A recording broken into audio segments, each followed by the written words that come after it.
অবনীকে সাথে নিয়ে সোজা হসপিটালে চলে আসলাম। আম্মুর এখন অবস্থা খারাপ, ডক্টররা মুখে মাস্ক লাগিয়ে রেখেছে। নিজের কাছেই যেন নিজেকে অপরাধী মনে হচ্ছে। আমি যদি আজ বাসায় থাকতাম তাহলে আম্মুর আর এই অবস্থা হতো না। আজ 3 দিন হসপিটালে, কোথায় খাওয়া দাওয়া, কোথায় কি, কোনো কিছুরই ঠিক ঠিকানা নাই।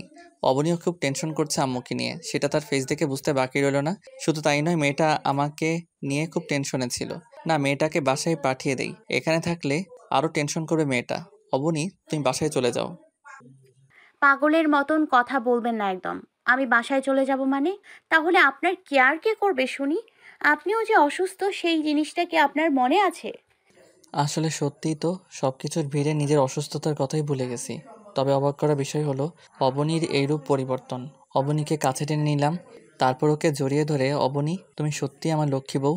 তোমার মতন মানুষকে নিজের লাইফে এনে আমার জীবন সার্থক। অনেক কয়টা চুমু এঁকে দিলাম অবনীর কপালে। ইস, কি বলে লোকটা! লজ্জায় মানুষটার বুকে মুখ লুকালাম। মানুষটার প্রতি কিভাবে দুর্বল হয়ে গেছি তা নিজেরও অজানা। আমার সমস্ত দুনিয়াদারি কেমন যেন ওনার মধ্যেই সীমাবদ্ধ হয়ে গেল। মানুষটা আমার মনকে কিভাবে পরিবর্তন করে দিয়েছে তা আল্লাহ ভালো জানেন। তবে খুবই অবাক লাগছে একটা জিনিস ভেবে নিজের কাছে। হসপিটালে আসার পর পদে পদে আমি পালিয়ে যাওয়ার সুযোগ পেয়েছি, কিন্তু তারপরেও আমি পালিয়ে না গিয়ে রয়ে গেলাম কেন? লাইফের মোড় কোন দিকে পাল্টি খেতে চলেছে কিছুই না বুঝে আসছে না। তবু এটুকু জানি যে ভয়ঙ্কর কিছু একটা হতে চলেছে লাইফের সাথে। এই যে আমার লজ্জাবতী বউ, হসপিটালে এভাবে এতটা সময় জড়িয়ে ধরে থাকলে মানুষজন সব কাজ ফেলে রেখে আমাদের দিকে তাকিয়ে থাকবে। লজ্জার মাত্রাটা যেন আরো বেড়ে গেল। সাথে সাথে ওনাকে ছেড়ে দিয়ে কাপড়ে মুখ লুকিয়ে ফেললাম। আচ্ছা হয়েছে, থাক, আর লজ্জা পেতে হবে না। চলো দেখি আম্মুর কি অবস্থা। ডক্টর তো রাউন্ডে ঢুকেছে। তখনই মিলি এসে বলল, ভাইয়া, আম্মুর অবস্থা আগের থেকে একটু ভালো হয়েছে।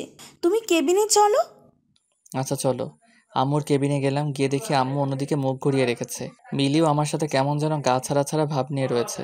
বিষয়টা কি, কিছুই তো মাথায় আসছে না। আম্মু, কেমন লাগছে এখন তোমার? কোনো কথা নাই। আম্মু কি হলো, কথা বলছো না যে? আম্মুর হাতটা আলতো করে ধরলাম, তখনই তিনি ঝাটকা দিয়ে আমার থেকে নিজের হাত ছাড়িয়ে নিল।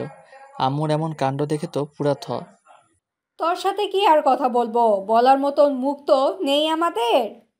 মানে কি আম্মু? মানে কি বুঝিস না? সত্যি আমি বুঝতেছি না। একা একা বিয়ে করে নিয়েছিস, আমাদের বললে কি আমরা তোর বিয়ে দিতাম না? ও আম্মু, সেই কথা? দূর, আগে বলবা না। আম্মু, বিয়ে তো শুধু কাগজে কলমে হয়েছে। আর তোমাদের বলার সুযোগ এজন্যই হয়নি, কারণ খুব তাড়াহুড়ো বিয়েটা করেছি আম্মু। পরিস্থিতি ছিল না কাউকে জানানোর মতন। বাহ বাহ, কি সুন্দর কথা। আমাদেরও জানানোর মতন সময় ছিল না, তাই না?